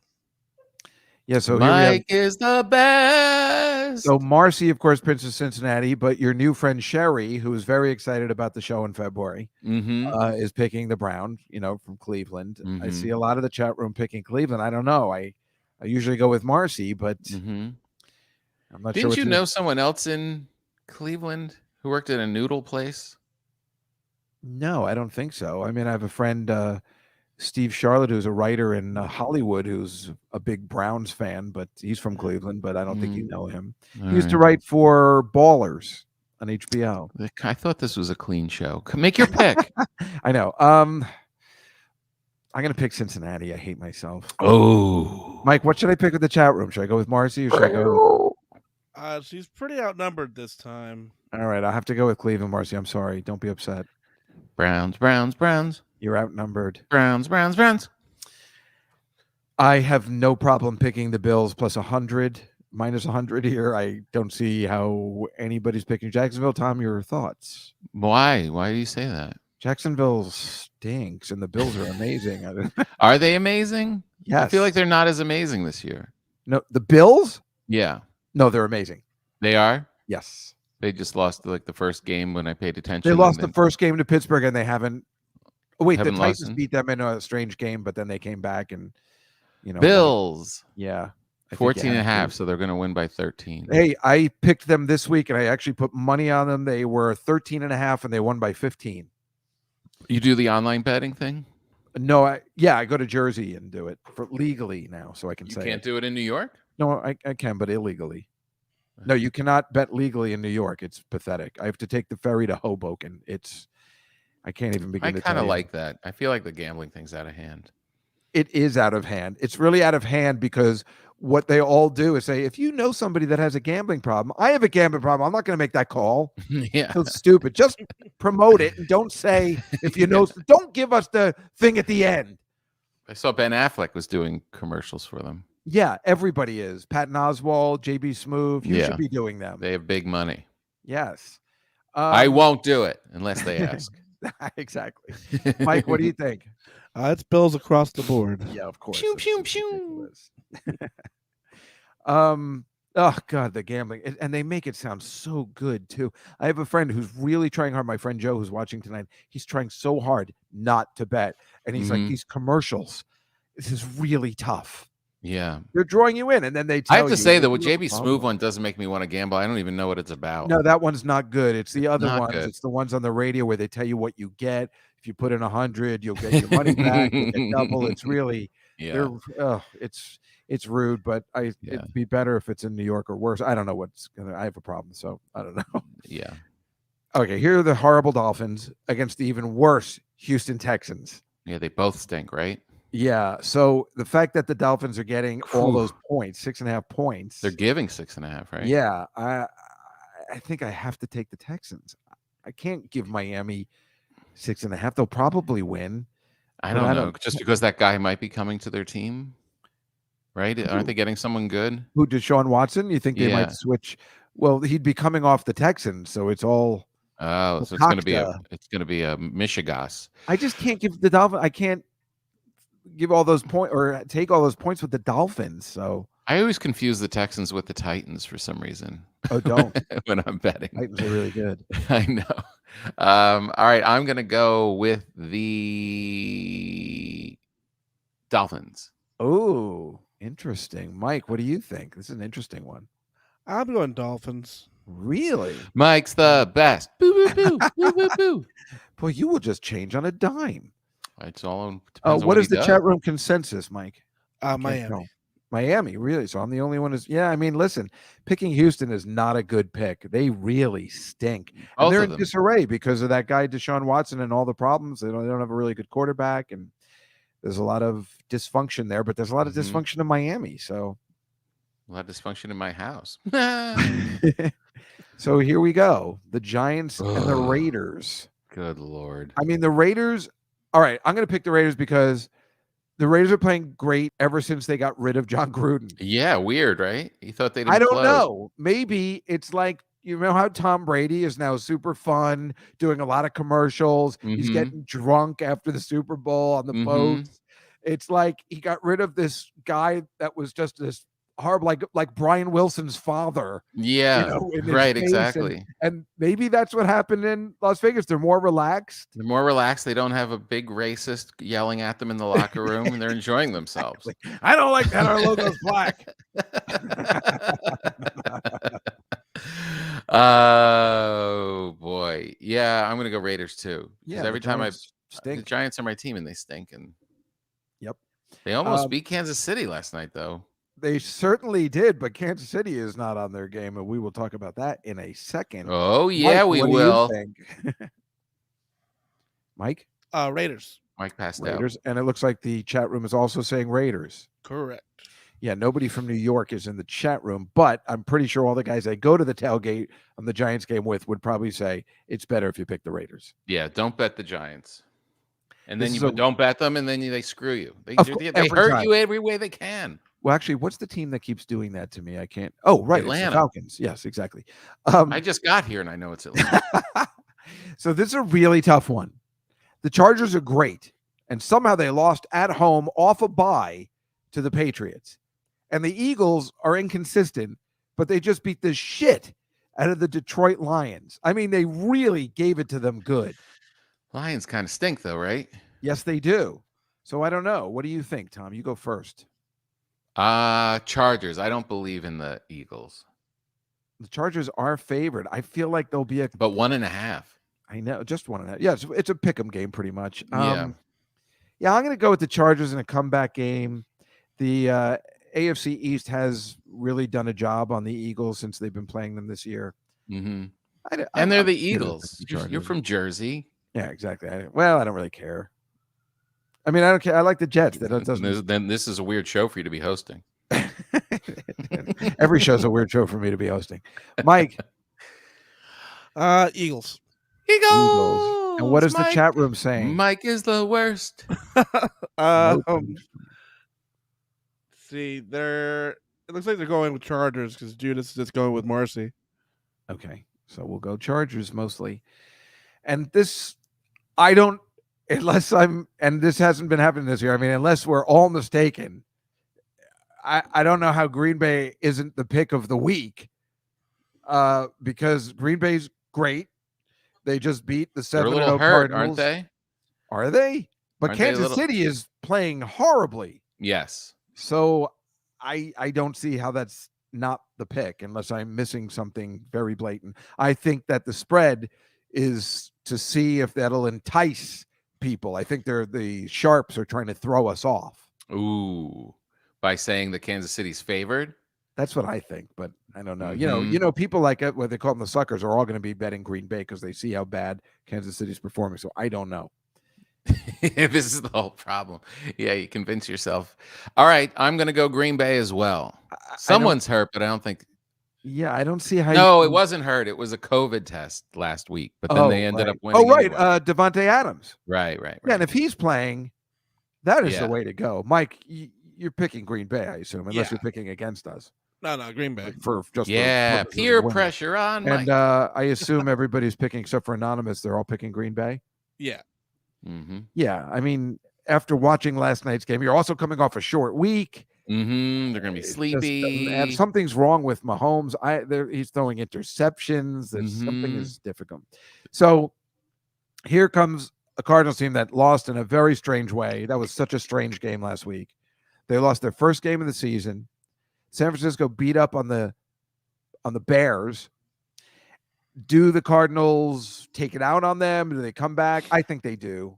I'm going to take them -2.5. San Francisco's not that good, but they just played they're okay. They're good. When Garoppolo plays, they're better, but I like the Cardinals here. Yeah, I agree. I think they got that loss out of the way. Yeah, exactly. It's probably best sometimes. You don't want to. Yeah. It's too much pressure to go undefeated. That's you in life. Yeah, it's so true. Mike, what do you think? I'm gonna go Cardinals. I'm picturing Mike in a sleeping bag. He does sound that way, and he is at his house. And the chat room is going. I see Anonymous always picking against everybody, but it looked like everybody was picking Cardinals. Actually, San Francisco. It's 2 San Francisco, 1 Arizona. All right, we'll go San Francisco. The chat room's always right. Chat room's always right. So now I got to rethink this, and when I'm making my actual bets. Now this one, I don't know whether you know, Tom, but Derrick Henry is now out for the season. Titans, which is why the spread went up 4 points. He was the center. He's he's running back. Mm-hmm. And he makes the difference on that team. He was so good. What do you mean? He's out for the season? Yeah. Whoa. Yeah. So I think I'm going to take the Rams minus all those points. I wish it was 7. The 7.5 is bothering me, but Derrick Henry makes that team. So I don't know. Could be a good game though. I'm going to take a chance. Yeah. I still don't know what to believe in. I'm not convinced of what LA is either. I think they're 7.5 seems like a lot. I'm going to go Titans. Yeah, 7. They've been covering those spreads, except in Detroit. They covered the spread last week against the Houston Texans. They covered a big spread. These teams that normally, when you had a big spread, they would never cover, have been covering this year. So and that's just 7.5. I don't know. I don't like the half. I wish it was just 7, so it would be a push. But I guess that's what they put it out there for. Mike, I'm gonna go with Titans as well. It's probably the way to go. But I really think is the best. He's the smartest one. But that Derrick Henry is like the big deal, you know. So I don't. If with him out, I feel like they're a different team. Get over it. He wasn't that popular in the locker room. Mike, what's the chat room saying? Titans. They're all saying Titans. I'm the only one. I don't know. I almost want to change my bet, but I won't. And this one, I feel bad. You know, we're on this app called The Contender, and they handle Washington and Chicago. And Chicago got spanked last week. And Pittsburgh ain't what they used to be. But you're never supposed to bet against Pittsburgh on Monday nights. So I will take Pittsburgh minus a touchdown. Me too. I think people don't want to say it, but Chicago stinks. Yeah, they're not. Yes, they do. Unfortunately, yes. Watch, I bet Mike's gonna pick them. No, I'm going with Pittsburgh. Mercy. And everybody's going with Pittsburgh? Yeah. All right. So those are our picks. Nice. Week 9. NFL. We're not gonna bet on the buys? No, not this week. All right. But so wait, you know what? As long as we're here, let me show you the slides I wanted to show you so we could talk about the World Series for a second. Mike, I'm gonna share my screen once again. So I heard there was an onions recall. What? Yeah, be careful. 37 states. Whoa. Is New York one of them? Because I did cook with onions last week. It looks like Or are you it's saying me. is the magazine The Onion being recalled? The newspaper? No, the bag of onions from 37 states. Okay, so right. So this is the World Series. You were talking Is about that it. me? Is that me in next to that girl by the to the right, to the left, to the Here? left? Where? Right there. Where- Yeah, what- right there. No, This? to the left. Looking with his mouth open. Oh, this guy? Yeah, was I I there? guess they're saying it doesn't look anything like you. That's why I was. I didn't think it was. I just like this because the guy looks like he's just sleeping. Maybe it does. I'm sorry. I take it back.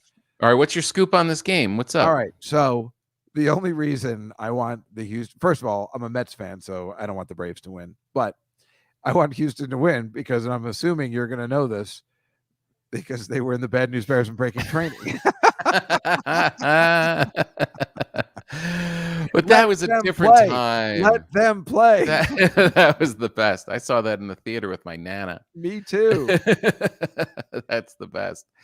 But that was a different time. Those guys know. weren't cheaters. They didn't disgrace the game of baseball. I don't even think did the cheating really help? Yes. So you're in that category. I don't care. What do you mean in that I guess I don't care category? because It's they the beat the truth. Yankees by cheating, so I'm good with that. Oh my God. You're the worst. But that's why I always liked the Astros because they were actually in the sequel to the Bad News Bears. Let them play. Let them play. One of the few instances where the sequel really held up. So I don't know whether you heard about this, that there's a bar in Texas, in Dallas, where they will not let you play Mariah Carey's All I Want for Christmas, let alone if you play it before December 1st. And after December 1st, you can only play it one time a night. Oh, that's mean. It's very mean. That song is the shit. Yeah, and come everyone on. knows it. And she Yeah. wrote back, "Is this war on Christmas?" I've heard about that's pretty great. Is that It is that really what she wrote? Yeah, I swear to God, yeah, that she's fighting back. But That's awesome. Here's the thing about that. This is that bar, and it doesn't look like they're very happy at Christmas time anyway. Yeah. And it's worse than that, Tom. That was their Halloween decorations. I know. Well, wait till you see the Halloween decorations. Are you ready? Are you sitting down? Have you had enough to eat? Because you're not going to believe this. Now I feel sorry for them because if they don't want that played because it's not a joyful place, this is their website showing their really sad looking cheeseburger. Oh, it's crumbles and it's not even melted. I know this might be the saddest bar on the planet. So if they don't want this happy song played, I like how the dominant thing is the onion. The raw onion, which just got recalled. Which just got It's recalled. going to go out of business now. E. coli. I'm doing extra research on this sad place. Oh. This is on their website. They're showing the cigarette machine From 1972. Exactly. Camel. It's the sponsor of their cigarette machine. God, I haven't seen one of those since I was a kid at the bowling alley. Me neither. So That's amazing. again, I guess I can see where they're like, please don't bring joy into this place by playing. That's the happiest hilarious. Christmas That would be a song. good thing to have in your house. Rather, you always think you want a pinball machine or a Pac-Man machine, and those are like fun for a week, and then I they're messed annoying. up. I could definitely bring a different kind of kid here to if I had that cigarette machine. And look, but this was their Halloween decorations, Tom. They decorated the cigarette machine with skeletons. skulls. That was my point. I was going to show you. They're so This was their Halloween decorations that are on their site. Look what we've done. We've decorated the cigarette machine for children. We've got the spirit. I just thought this was the greatest thing I've ever seen after this bar is getting They're a lot of so flack. sad. Here is your look at that. awesome podcast, Breaking Bread with Tom Papa. Yeah. You have first of all, your sound quality is outstanding as it is right now. I need to know what mic that is. Thank you. Thank you. It's the Holly Hoppy mic. You have amazing guests. Mm-hmm. And excellent conversation. It's a great podcast. It's also a Thank video you. podcast too, yes? Or Yeah, no? I throw it up on the YouTubes. See if the kids bite. Who do you have coming up? Coming up, we have Jackie Cation.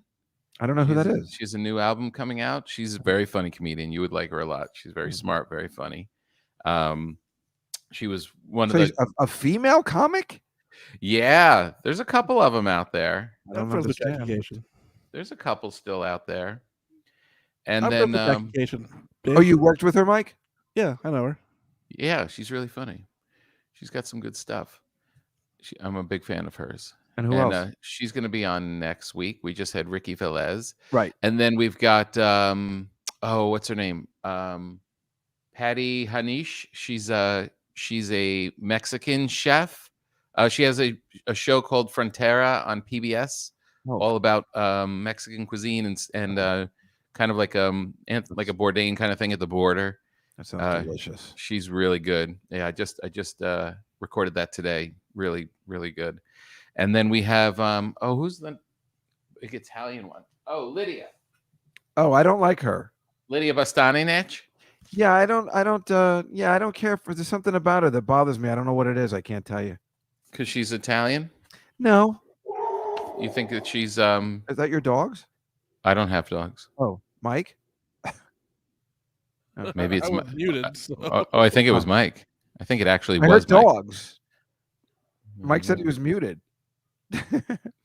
Mike's in I sleeping thought bag. somebody was doing a wolf sound. They brought out Lydia or something. Maybe it was from that bar. So you don't like Lydia because she's too Italian. Not because she's too Italian. There's something I don't know. Because she's mean. I can't tell you why she bothers me. I don't know. I like the Barefoot Contessa, and I don't know. I like other people, and then I don't like some cooks. I don't know why. I can't tell you why. It's not like I don't like their dishes or anything. Sometimes the ones that talk too much, I don't care for.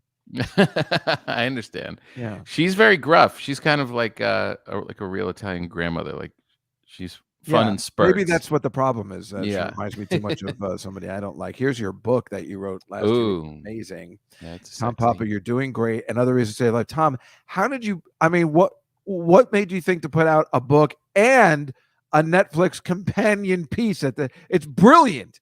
I can't believe nobody ever thought of that before. I know. I was just, as I was creating them, I was stealing from each of them. You know, I was taking So things that I smart. wanted to expand on and put in the book, and then I took things from the writing and ended up being good stand up. And I was just kind of going back and forth, and it was still on theme.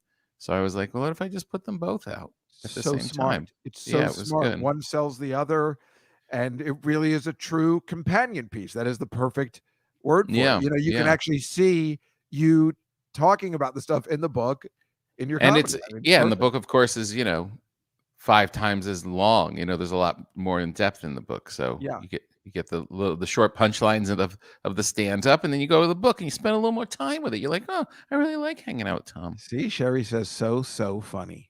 She loved the special. She told me earlier today.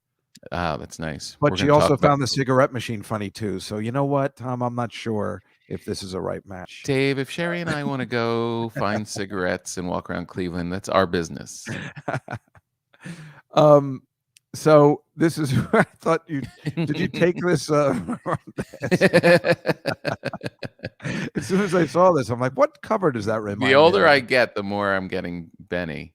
Yeah, but but his you're- glasses are round. Yeah. Well, yours are modern and you look great in them. I love that you dress up in a jacket and tie too. It's old school. I think that's why Jerry likes you, Joe Seinfeld, and After I came back from the pandemic, I was just wearing a jacket with like a t-shirt and jeans, and then I did the Borgata a couple weeks ago, and I was like, I had this really nice suit, so I went all in on the suit, and I was like, this might be better. Might Yeah, be I better mean- to just go full suit. I love it, and I love that you have the respect for comedy that way. Sometimes, like when we do your Come to Papa at the Cellar Mhm. or in the day when that was available, because I know that I think you now have to do like 6 p.m. shows, right, or something. Oh, we got it moved. Finally, Liz let us do a 7. Oh, good. Then maybe I'll be able to do one too. Yeah, because I was waiting. I don't know what the story. Everything's all fakakta. So Yeah. but it's you back. always dress up nice, and I like that. I like you have respect for the craft where Attell it's just he just came out of a garbage can and he goes, my mother gets so angry about that. But how weird would it be if Dave and I switched outfits for the night? It would be I something would real love weird. it. When he dresses up I've seen him in a blazer before. He looks terrific. I don't know. I like that. I find that attractive. Oh, by the way, it was the Borgata. This is so funny. After I bombed that day or got booed off stage with Artie. Yeah. You probably know there's a guy very tall with glasses that kind of runs the shows at the Borgata. I can't remember his name. And I was I guess the next summer, I was opening for Sarah Silverman at the Borgata at the bigger room where you were. You know, the Artie was with the music box, and then we went to the bigger room. Yeah. And so the guy who's working there goes, "Wait a minute, you're playing the bigger room? Whoa. How did you get Yazbeck here?" And I said to Sarah, I'm like, "See, I told you he was there." And she's like, "Well, this doesn't give me a lot of confidence." I'm like, No, I figured it out. Don't tell Trump people bad stuff. Maybe that's, I think that's what happened. I don't know. And don't tell them to boo at you. So now, how am I going to know the results of my bets? I'll tell you them. I will text you on Monday, just like I did for Wayne Fetterman. All right. So I don't want to talk smack, but Mike is going down. Here is the El Rey Theater you'll be playing on Thursday night. Oh, in Chico? Isn't that lovely? Yeah, that looks really nice. Yeah. That's a nice. I've never been to Chico. I never been to Chico either. I didn't even know where it was. It turns out it's north. I thought for sure it was south. I feel like that's where the kid from the Gossip Girl was. No, not. You're thinking of the OC. You're thinking of Chico and the Man. Well, I'm always thinking of Chico and the Man. But no, the guy who was the lead character in the OC came from a bad section of town to go into this rich neighborhood. And I could have sworn they said he was from Chico. Oh, which is probably Fresno. But I didn't really. Chico is like north. Yeah, it's really north. San Francisco. You have to land in San Francisco and then drive further north. Yeah, so you take a plane or you're driving? It's to Sacramento. Yeah, I got to fly and drive. And then you got to drive. Thing. Do you do it by yourself or do you bring an opener with you? I have an opener. Chris Voth from Denver, Colorado will be working with me this weekend. Do you usually use the same guy? I change it up. That's nice. Yeah, I change it up. And sometimes I just do an evening with and don't use an opener. You mean, what does that mean? That means I just do an hour and a half by myself. Oh, wow. That's fantastic. Yeah. Yeah, I know what Sarah was doing was she was working. I mean, it's amazing if you can pull this off. She's working on new material. She goes, "All right, so it's just called Sarah Silverman and Friends. Each of these guys are going to do 15 minutes, and then I'm going to try new stuff." And people are like, "Yeah!" It's amazing. So they don't even care what she can truly read the phone book, and they're just grateful to be in her presence. It really is. We're all grateful to be in her presence. You're sitting there just reading off the yellow pad, and people are like, "Yeah!" She's amazing. It really is something else. And it's funny because I was, hosting, and then it was Beth Stelling, me, and Marina and Sarah. So the boy was the worst one on the show. I never thought I would see that. When I was opening for Angel Salazar in '87, I didn't think that would be. It's progress. Meanwhile, that time at Boomers in Port Jefferson, I remember the middle guy got arrested that night. He got really drunk on martinis. They had a vat of martinis, like big goblet. And he got drunk and he got pulled over and he ended up in jail. And when he came back on Saturday, he goes, "You're not going to believe what happened to me." And he told us the story, and he was in big trouble. And then the bartender puts another goblet out. He goes, "You gotta hop right back on that horse, man. The '80s, you gotta love it." And he drank and he drove again. Amazing. Nobody even questioned driving home in the '80s. It wasn't even a question. No, how else are you gonna get there? Exactly. It's just and at that club, I'll never forget. I swear to God, they asked me to push the clam chowder. Like for real, like try the veal, they said like, "You got to try the clam chowder." It actually happened. Oh my God. I couldn't believe when it was happening. I'm like, actually, it would be my pleasure to push the clam chowder because this is what a real comedian is supposed to do. Right. I'm here all week. Try the veal. Yeah, you're right. Exactly. Now you're Rickles. It was a dream come. When did you start doing it? Comedy? 1993. 93, yeah. Mm-hmm. So right, that would probably be a difference in our ages. And then I had a couple of years off, like in the beginning, and then I came back to it, like 95.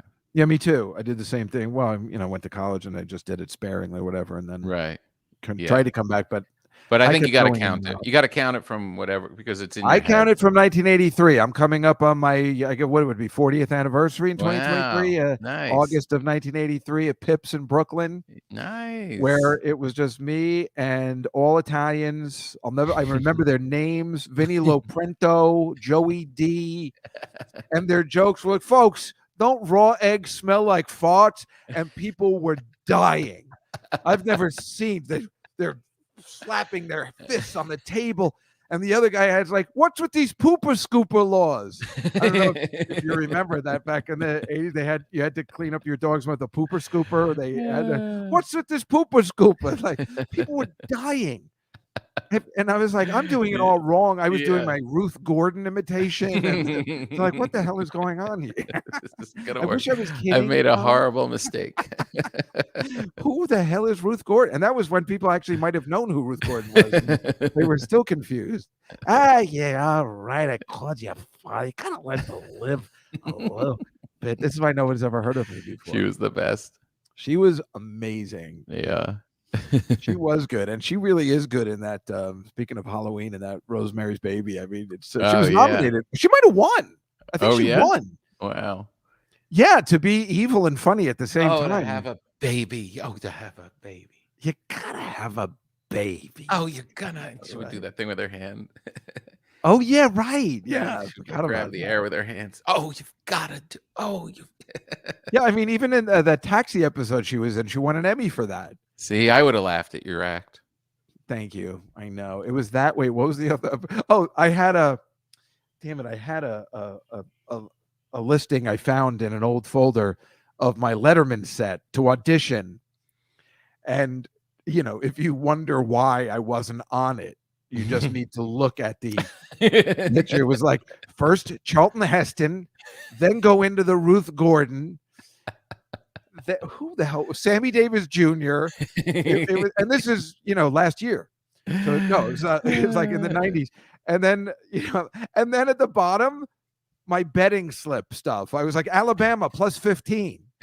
Oh God! It's one of the greatest piece of papers to ever have existed. It's amazing. You put that in the archives.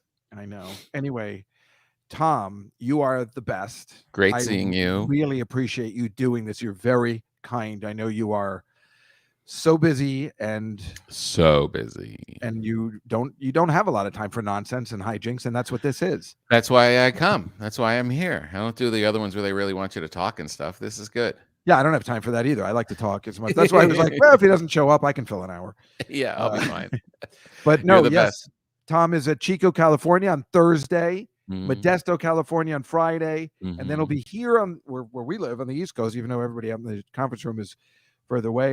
November next week, the November 13th, the day Felix Unger was asked to leave a place of rest. That's in Massachusetts. And then he's coming here to Tarrytown, and then of course, as Sherry knows, in February to Cleveland. Yeah, baby. Hook that up for Sherry. She's really the best. It's gonna happen. I'm so glad to see her today in the chat room. But Tom, thank you so much.